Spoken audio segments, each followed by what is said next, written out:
Mais na kati ya bato na tu ata nga na tikali nga moko. Ata nga na tati ata mutu moko atikali. La vérité là sera toujours répandue. Elle sera toujours répandue. C'est comme ça que c'est important pour les autorités de nous appuyer pendant que nous sommes encore disponibles là. Oui, oui, c'est un combat. C'est un combat, on est appelé à gagner, mais pas seulement à gagner pour les pays. Individuellement, on doit aussi gagner. On doit aussi gagner. Bref, on suivra de près ces dossiers et on vous reviendra dès que nous avons à ce stade ndeko na ngai Gilberto Nzokonzi nakoki na kotia photo na été na pesi ye droit aya ko répondre soki makambo alobi na ezali ya lokuta bon soki aya ko répondre na deuxième émission na kosalela ye na koya susu na photo na ye na ko afficher yango pour l'instant na ndenge ya juridique nakoki na kotia photo na yawa te totana makambo ndenge koyeba na ko évoluer bref nakei bandeko na ngai balandi ya sete bah je sais pas si je dois jubiler ça ou Ziana naluka photo na ye birato wada naluka na photo na ye rapidement total à quoi est-ce qu'il ressemble et puis si on peut même les mettre ici pour afficher birato azali entre la vie et la mort to partager to côté sur na vif du sujet to partager to liker to s'abonner bandeko na ba côté te ba mi côté là déjà birato ramana yeah bandeko baladi ya c'était news birato oyo bachaki ye azali péperdien autaki na UNC après akei na PPRD ou autaki na PPRD après akei na INC après aya kokoma gouverneur ya ba Rwandais bandeko balandi ya cette news na kati ya voilà nete so bomona ngo ou pas ye wana voilà je pense que c'est très clair pour tout le monde Birato est là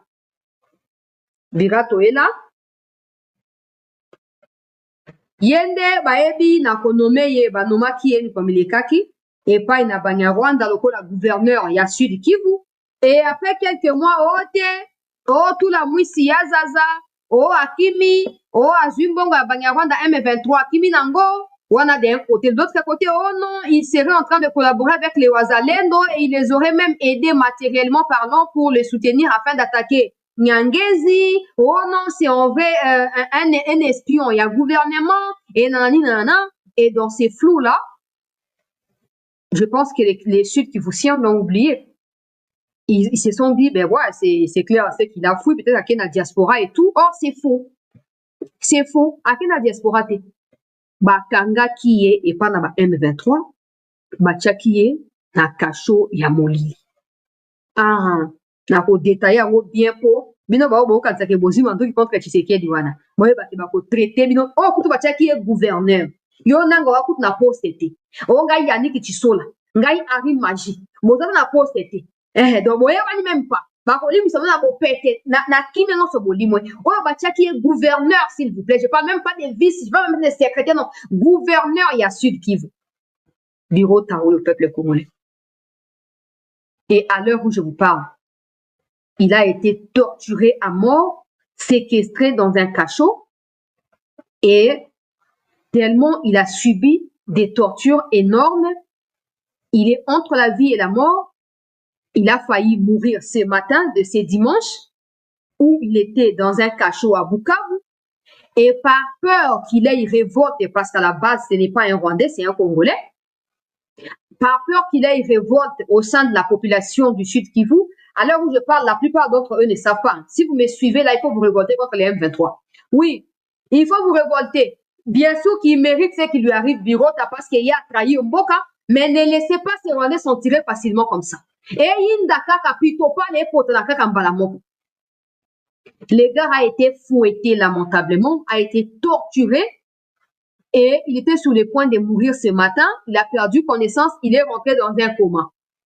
Alors, Moko Yabatu, oyo bazaki na bango na kati ya kasho et tout ça azo ko surveiller bango mutu ya ba M23 kaka abeli ba garde ya kasho wana ke otala birota asenzoi donc azo ko convulsa kanenge balobaka na bato ya médecine miso ekei fulu ebimi na munoko miso ebloqué donc makambo eza ya koyinda et par peur que soki ba hospitaliser ye peuple congolais na Bukavu bako éveiller soupçon pe bako lamusa bato bako ba c'est que muto yo bato nyonso balimwaka bato bakimaka te seke bango batiaka nde bango na kasho tika toluka kasho yango ezali kote nini bakamati baye kotia ye na hôpital na kati ya Goma baye na ye eta oyo bayeli bilamba ya kopasuka poto na elongi ozomona ke muto donc asukolaka te aliaka te ce jeune là est en train de mourir. Tout ça parce que des gens ont cru qu'ils voulaient, Tshisekedi doit partir, on va marcher à Kinshasa. Maintenant, vous commencez à vous faire du mal à vous-même. Kinshasa, vous avez dit que vous avez mis sauté. Vous avez dit que vous poussez na pembeni na ngote.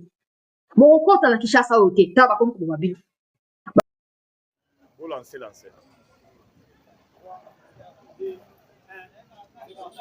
Chikicha, tcha. Nine si la gâté. 30 ans de guerre, c'est fini. Plus de 10 millions de morts, c'est fini. Plus de 500 000 femmes violées, c'est fini. Des sociétés américaines paramilitaires au gouvernement qui ont signé par contrat.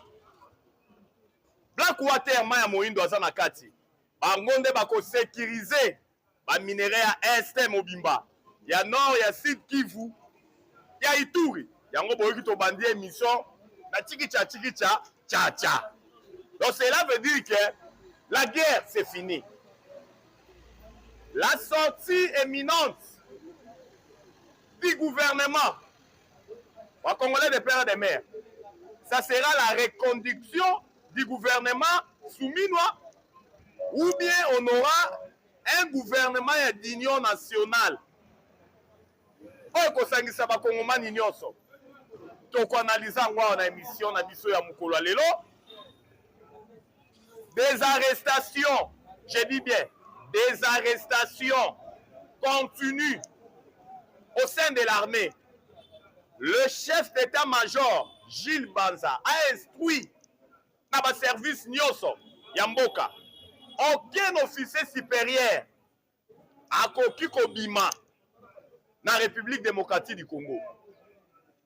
On a Zobela, bako soigné au Awa. Oh, kuna prostate, bako soigné au Awa. Mais pourquoi cette décision? Dans le moment où tu peux analyser Angwawa.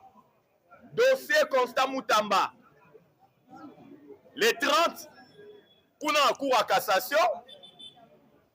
Continuité de Yanani à procès Moutamba. Les 31,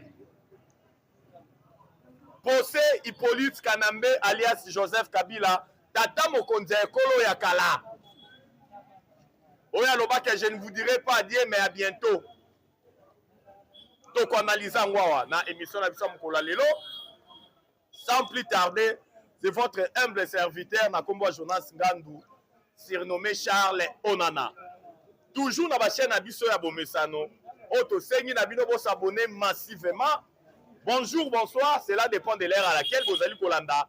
Émission Nabiso mukolo lelo. Tolobaka pona bolingwa Congo torokanga munokote.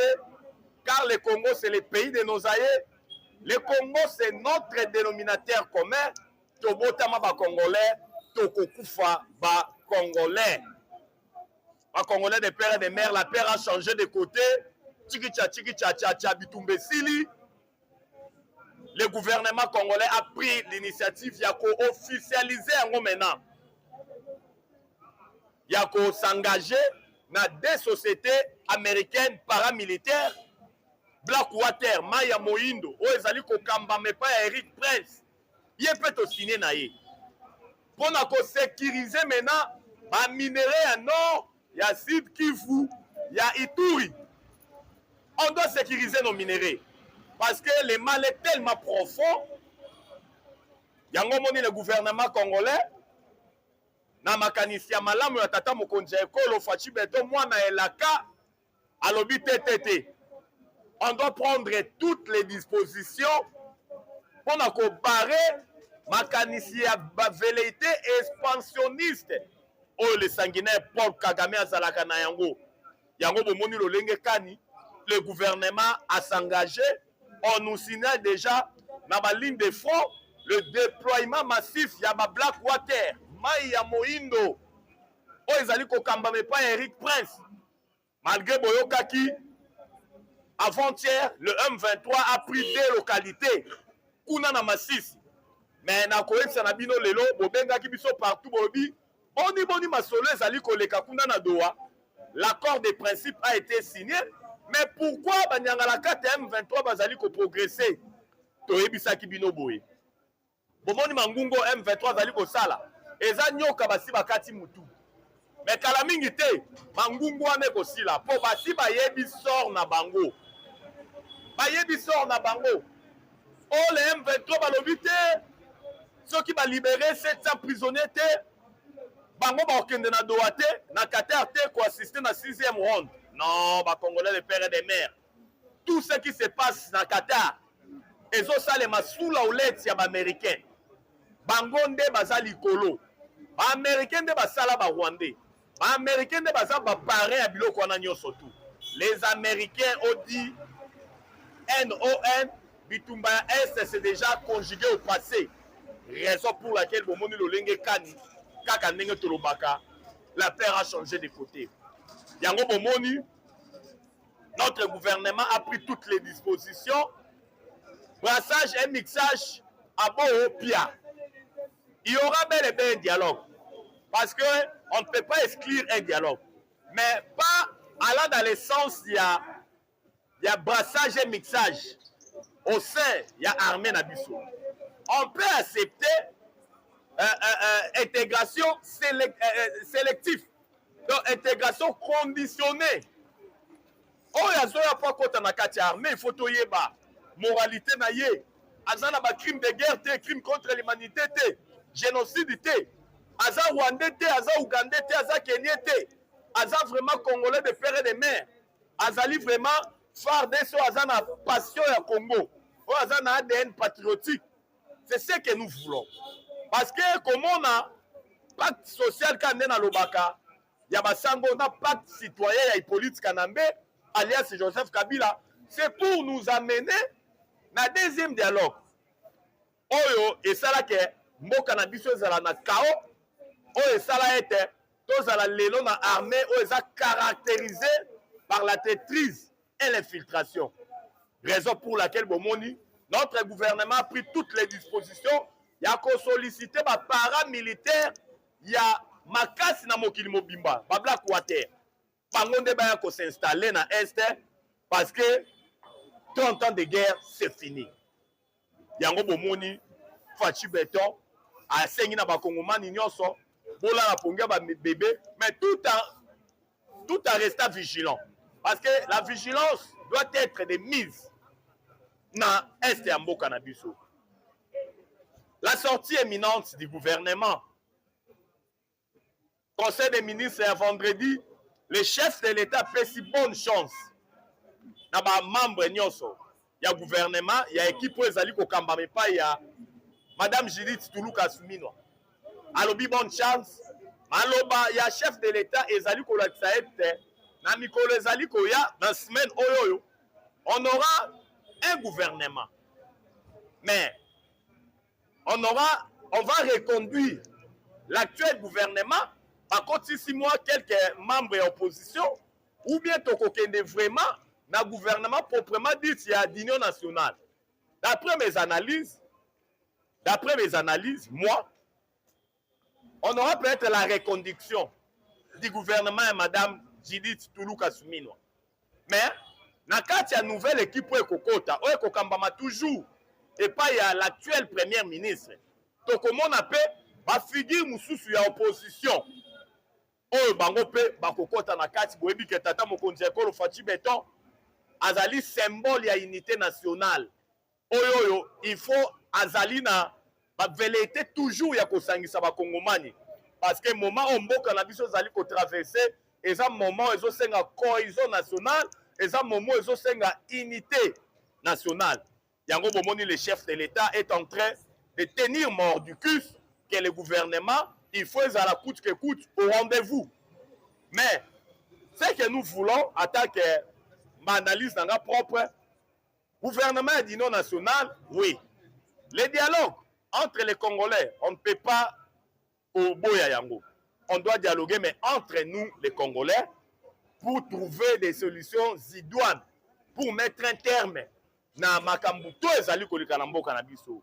Parce que dialogue wana faut en soubassement. Ce qui se passe à l'est de la République démocratique du Congo, ce sont des Rwandais. C'est ça la vérité, ce sont des Rwandais. Tolobakangwa, le M23, c'est une coquille vide. Ce sont des patins, bazaba pakepo, bazaba lilinga pamba. Donc, on a une armée rwandaise. Raison pour laquelle, tout ce qui n'a pas mokonzi ekolo lolenge kani, alobaki na conseil des ministres vendredi passé, on a accueilli un gouvernement et ça allait le plus vite possible. Pour na esengo ya bakongomani nyonso. Procès Constant Mutamba. Procès Hippolyte Kanambe alias Joseph Kabila. Le 30, procès Constant Mutamba et qu'on continue. Pour la cour de cassation. Vous savez que le ministère public est représenté par Firmin Vondé. Pour la cour de cassation. Alors, il y a Constant Mutamba détourné. Alors, Mutamba avait détourné. Mutamba avait fait ceci, cela. Mais quand Constant Mutamba avait pris la parole, Mutamba lobaki alobi non. Ba détournera mongo yozui. Mais mongo yozui te boni détourné. Voilà qui s'engaille noir sur blanc, pièce contre pièce, et si kanini ngai Mutamba na détournaki. Soki bolaki si, ba preuve ekomonana. Bo établi maintenant culpabilité na ngai. Mais le fait qu'il fallait et il faut clouer toujours Constant Mutamba, parce que Mutamba dérange, yango moni, bazoluka toujours des voies et moyens. Oh, les autres moni le lenge kani ba kongomani non so ba comprendre que c'est un complot. On veut toujours ternir l'image de Constant Mutamba. On veut toujours humilier. On veut toujours l'incarcérer dans la prison centrale de Makala.